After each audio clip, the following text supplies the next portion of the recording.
Freja BH Eriksen har gjort lynkarriere i den internationale modeverden og ligger nu i den absolutte top. I aftes hyldede den danske modeverden de to supermodeller. Musikstjerner, tv-kendiser og den politiske top var i aftes mødt op for at hylde den danske modeverden.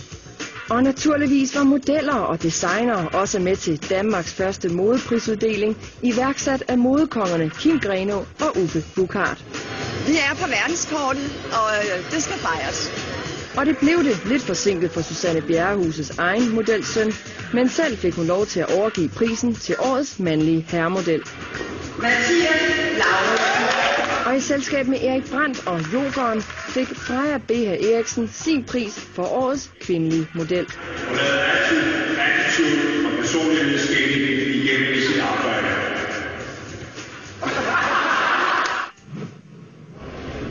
Sådan ser det ud, når der bliver delt priser ud i det københavnske natteliv. Velkommen til dig, Uffe Buchard, og Mathias Lauritsen og Freja BH Eriksen. Og det er ikke særlig tit, at jeg byder velkommen til nogen herinde i studiet, der hedder BH Eriksen. Det er nok, ligesom mig selv.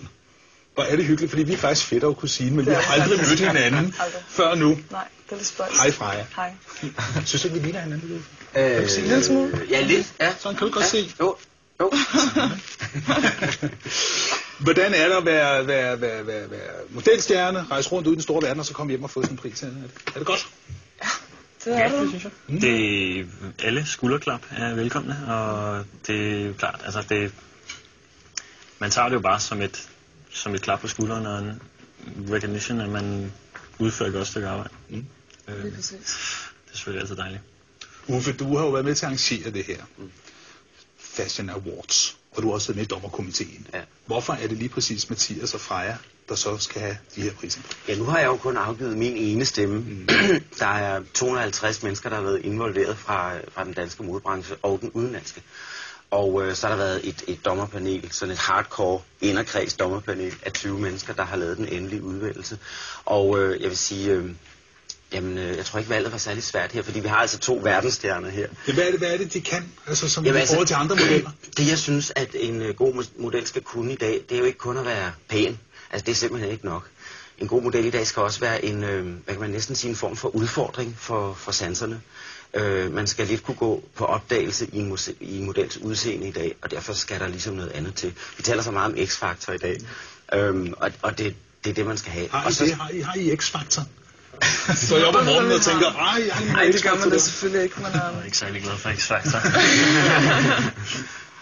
Nej, man skal hvile sig selv, og man skal være, man skal mere være et ægte menneske, end man skal være en dukke. Altså man skal ikke være model i den der gængse forstand længere, som i 80'erne og 90'erne i virkeligheden. Der har tingene altså ændret sig meget. Der er noget mere, der skal være noget mere personlighed. Man skal, og hvis man ikke hviler i sig selv, og hvis man ikke har prøvet nogle ting måske, og så videre, så det ved jeg ikke, det har I jo, det ved jeg ikke. Så, Mathias, hvordan kom du ind i det? Hvordan startede du din modelkarriere? Jeg startede egentlig som jeg tror de fleste drenge starter. Det er jo ikke den samme drøm for drenge, som jeg formoder, det er lidt for piger. Det er ikke den der prinsessedrøm. Så de fleste drenge starter ud med at blive approachet af nogen og spørge, om man så ikke har lyst til, at det kunne blive en levevej. Vi har fået trykket det faktisk det allerførste billede, der er taget af dig, modelbilledet frem, som skulle komme op på skærmen her om et øjeblik. Og hvordan var det foregik? Farmand er blandet ind i det. Han siger, du ser sgu godt ud, knæk. Du skal ind og tage nogle billeder, eller hvordan foregik det? Jeg har faktisk godt husket det hår der. Ja, det kan jeg også godt. Aldrig har det været længere. Det er da meget sødt. Meget sød pige. Freja, du er 20 år nu, og var jo også... Der er jo sådan nogle lister over de hotteste, eller de bedste modeller i verden. Mathias, du ligger nummer 1 i øjeblikket på den liste, har du gjort et stykke tid. Freja, du ligger nummer 11. Ja.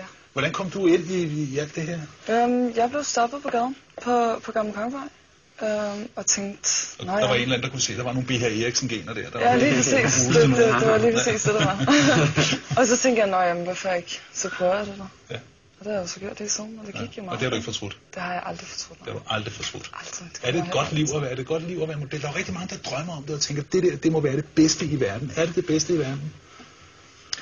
Altså, jeg kan godt lide det. Ja, jeg synes, det er et dejligt job. Jeg er absolut heller ikke utilfreds. Men det er nok ikke det job, som folk nødvendigvis forestiller sig, når de tænker, at det vil være det bedste i verden. Men jeg er også meget glad for mit job. Jeg sætter også meget stor pris på alle de friheder, det tilbyder. Men det er heller ikke nødvendigvis det mest langtidsholdende bare job i verden. Det er det Hvor længe bliver man ved som model? Altså, jeg tænker at blive ved, så længe jeg kan. Så længe der er noget at lave. Og så finder man vel på noget andet bagefter, tænker jeg. Ja. Livet er heldigvis langt. Det er det nemlig.